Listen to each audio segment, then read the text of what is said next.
Here are 5 mental health quotes that you need to know from other therapists. So, as you guys know, I come on this podcast and I share with you guys a wealth of knowledge, all things mental health related and personal development related.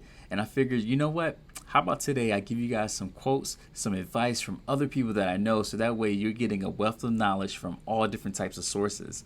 And these are therapists that I personally trust, ones that I personally know. So I want you guys to know that the things that they're going to give you are very ironclad. They're very helpful, and if you use them, you will find the new changes in your life that you're looking for. So this first quote comes from Tiffany, and she's a therapist out in Alabama. And she says two things. She gives two quotes actually. So she over delivered for you guys. So the first thing she says is, you can do hard things. And then in the second part, she says that you should learn from your past, live in the present, and then prepare for things you can control for your future.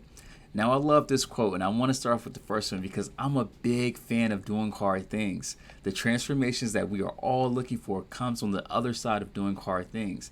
And I got to tell you guys, some of the hard things that I've done this year involve getting married, having a son, and taking my business to the next level. Because there's new things that I'm trying, and guys, it's hard and also it is fulfilling. And the fulfilling thing about doing hard things is seeing the person that you become as you do these things. It's very easy to avoid, procrastinate, self-sabotage, and things of that nature. And it protects and it keeps you as the same person that you were a year ago, 3 years ago, 5 years ago. But trust me when I say the person that you need to become to have the goals accomplished that you're looking for is in the future, and it's on the other side of doing hard things. Also, what I love about this quote is that it is very inspiring. Look, a lot of us try to do things on the easy way. We're looking for the secrets. We're looking for the tips. We're trying to find the hacks. And sometimes, guys, there is no hacks. Sometimes you just have to buckle your seatbelt, scrap up your boots, and you got to get out there and do hard things. And the people that are truly great, they know that that is the case. And believe me when I say that is the biggest separator when it comes from people that are able to accomplish really, really great things, and then people that are still on the fence, people that still haven't accomplished things that they know that they should be accomplishing. And one thing that I know about depression is that it comes when you're not able to get the things that you know you should have, right? The things that you feel like you should have that you need. It's this big gap between where you are and where you want to be. When that gap is existing, when it's huge, it sucks the life out of us because we feel like, I should be here, I should be there, or we have all this regret. Right? We have this resentment, and this is where depression loves to live. It's like a parasite, if you will. So you have to do hard things. And to do hard things, I actually did a podcast a few episodes ago where I told you how to make hard goals easier to accomplish. So check out that episode. Now let's talk about the second part of her quote. She says, learn from the past, live in the present, and prepare for things in the future. One thing that I love doing is watching my webinars, watching my podcasts, and asking myself, how could I have done better? What things did I do well? How can I make this content more impactful for the listeners like you that are listening to this episode? And I jot these notes down, and then I apply them, and guess what happens? I get better as a podcaster. I get better as a teacher, better as a presenter, communicator. But you have to be willing to look at the past. There's so many gems when you look at your past.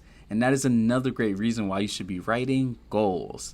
Because when you write goals, it gives you an opportunity to look back to see, why did I accomplish this goal? Or why didn't I accomplish this goal? And you start to find your strengths and your weaknesses. And then you take those strengths and the weaknesses and you do what Tiffany says. You live in the present, right? You have to be here right now. Now that we got all the information that we needed from the past, we now have to ask ourselves, what can I do today? With the information I got, what can I do today to move my life forward, move my business forward, move my relationship forward, move my content forward, okay? You have to have these goals set, and you have to be in the right here, right now. Because look, just like when we're driving, yes, sometimes you look in the rearview mirror when you're backing up or if you're switching lanes, but if you're constantly looking in the rearview mirror, you're going to crash. And I'll tell you this, if I was constantly looking in the rearview mirror, I wouldn't go forward because I know I would crash. So guys, you have to live in the present. Now, the last part that she gave, I love as well. She says, prepare for things that you can control in the future. Okay, I can't tell you how many times I find clients focusing on things like other people's opinions, other people's actions, and all these things that we can't control. When you're obsessed with those things, it makes you feel one thing, and that one thing is detrimental, and it's called hopeless. Because when you're focused on things that you can't control, you're doing all these things trying to make it happen or whatever the case it may be, only to find out that it's useless, that it's not going to change. Now, there are some things that we can try to influence, right? But there's some things that we just have to look within, whether it's relationships, business stuff, whatever it is. There are just certain things that you just have to look within and place the onus on you, okay? So the things in the future, you have to be able to ask yourself, what are the things within my power that I can control? And what are the things that I can't? For the things that you can't, yes, we want to try to influence them.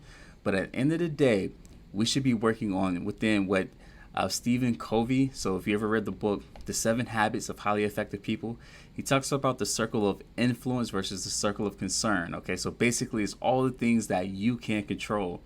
The more you work in that area, the bigger it gets, okay? So what could happen or what will happen, I'll just give you an example. If you work on yourself, right, let's just say business, because I talk a lot about business. If you're working on your business and you're doing everything that you can to develop the skills that's needed to bring in maximum income, it doesn't matter who's the president of the United States. It doesn't matter who's the governor of your state, right? None of these things matter because you reached a level of accomplishment, success, like whatever it is. You reached a level where it doesn't matter what someone in the office does. It's very hard to affect you to the point where it'll be detrimental, if you will. And I can take that example and I can apply it to so many other places. Let's talk careers real quick. So one thing that I tell some of my non-to-fivers is that as you're working in your job, you should be looking to develop the skills needed to whether it's get the next promotion or to apply to the next job and have an ironclad resume. Right now, I have a client right now that I'm talking to about this, where we're just focusing on collecting certifications, whether it's through Google or Adobe or whatever it is. We're collecting all these certifications. So when we come to the table again to apply for a job, we would have undeniable proof that we have these skills. And that's going to be the thing that makes it so that it doesn't matter who he applies to. He has a great chance of getting hired. All right, next, this second one is actually from one of my best friends, and also he's a therapist here in South Florida. He's actually a groomsman to my wedding. His name is Giancarlo Simpson, and he says, anger is a protest for your unmet needs. And I thought, bro, that is a gem. That is a bar. And the reason why is because it's true. Let's think about all the real protests that we've seen before. So we could take it back to the 1950s where people in the South were protesting against segregation, against oppression, right? All these things. And what that led to was the civil rights movement. What that led to was people coming together for a single cause to say, hey, all people should have the right to vote. All people should have the right to live in these cities, right? Like all the things that we were being cut off from, right? We were given the access that we needed. And it's because we protest. Now, without these protests, guess what happens? Things stay the same. And that is the same thing with anger. And that's why anger is so important. You know, growing up in school, even in family, and sometimes even in whatever religion you practice, you may be taught that anger is a bad emotion and that you shouldn't have it. And that is a complete false. That is a complete myth. That is a complete lie. Anger is very important because it shows you what you care about. You can't have anger unless it's about something that you care about. When someone crosses your boundaries, you're going to get upset. And if you ever stop to ask yourself, what is it that I'm really upset about? It would actually tell you what you really care about. So if you find yourself angry, whether it's in a relationship, at your career, in your business, and I've been there in all three of those places, you actually have to stop and look within and ask yourself, what's missing from this situation? What does this tell me that I care about? Once you find it, you need to take control, as Tiffany said, in your actions to try to make that value more present, to make that quality more present in your business, in your career, or in your relationships. And that's why anger is so important. All right, next we have a quote from Jamila. She's a licensed clinical social worker, and we actually worked together for a few years, if you will. And she says, be present. Yesterday is gone, and tomorrow hasn't come yet. So enjoy today. Now, as you can see, there's a theme here, right? It's all about taking control of what you can today. Tomorrow isn't here, and I would tell you that you can actually influence tomorrow's, whether it's actions, outcomes, results. You can influence what happens tomorrow by focusing on what you do today. But see, you have to have that belief, though. You have to have the belief that you can do hard things. You have to have the belief that you are the author of your life and not just a character in some book. If you have that belief, guess what you're going to do? You're going to take more actions. And one thing that I love about small, consistent actions is that it builds. It builds. And if you have that belief system, that if you take action consistently, things will eventually fall in your order, fall in your way, guess what you're going to do? Guess what you're going to be more likely to do? You're going to be more likely to stay consistent because you have that belief. That is the ultimate belief that I need you guys to have. It's the belief that if I do these small things consistently, if I take advantage of the day, if I live in the present, eventually things in my life will change. And that's called having a growth mindset. And having a growth mindset is actually one of the keys to confidence, but also it helps people if they're suffering with depression because they know things will eventually change. So that is a bar. Please make sure you're writing these down, okay? And I would tell you, this is a podcast that you may want to save and go back to because, again, these therapists, from all their teachings, from every hour of therapy that they provided, this is the one quote that they will share with any client that they've worked with. And I want you guys to save these. All right, next, this is from a good friend of mine as well. He actually came to my wedding too. His name is Trey. He is a licensed clinical social worker in Florida and in New York. And he says, self-sabotage will sometimes come disguised as independence. And I said, yo, that is dope, man. That is a bar. And we talked about it too. And I asked him to explain it because I had an idea, but I wanted to hear from him. And he says, man, in this world we live in, is so much pride about being what's called self-made, doing it yourself. And this is shout out especially to my men, but it can be to anybody. There's nothing wrong, guys, with asking for help. And I would actually make the argument that by asking for help, it actually shows a vulnerability that only confident people can display. And also by asking for help, you get to your goals faster, right? That's one of the things that you have to remember and you have to keep close to your heart. By being open, being vulnerable, asking for help, it doesn't take anything away from the goals that you've accomplished. It actually helps you guys to reach those goals faster. And when you do that, guess what you can do? You can reach back and help other people, whether it's your family, people in your community, people at your church, people wherever, right? If you get the help that you need, we get to point A to point B faster, and it helps everybody. But there's so much pride with being quote-unquote self-made, as Jay talked about, that people don't want to do it. And it's actually to your own destruction, which is where he talks about this self-sabotaging trait. So make sure you guys are asking for help. Hey, all this self-made stuff, no one's self-made. That's a myth. Everyone's received help, whether it be directly, indirectly, whatever the case may be. You've received help, and that doesn't make you any less than. All right, this one I got from Jason, and we actually linked up through social media. And this is a great guy. He's a licensed therapist in North Carolina. So if you're in North Carolina, definitely check him out. All right, his full name is Jason Phillips, and he says, trying to be perfect is keeping you from trying. And I was like, bro, come on, man. You speaking to my soul right now. Trying to be perfect is keeping you from trying.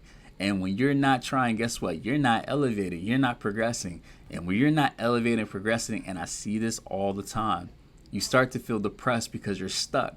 It's because you woke up and you're in the same place that you were 5 years ago, 3 years ago.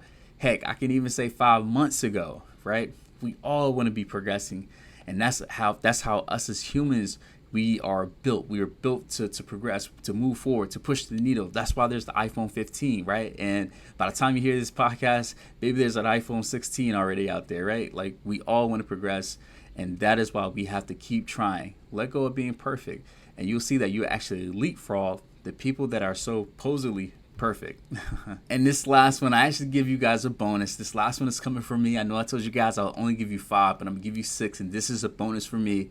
This is one that I came across recently, and this has been big in my life. So I say, walk towards anxiety and you'll find happiness. And you guys are like, yo, what is this guy talking about? Yes, everything that is fearing you, scaring you, all the things that you're afraid of, I would ask you to imagine what your life would be like if you overcame that fear. if you overcame that anxiety? Think about that. If you had a fear of public speaking and you overcame that to the point where you can speak in front of 5, 10, 20,000 people, what would that do for your life? Imagine if you had overcame, or if you've overcame that fear of, let's say, starting that business.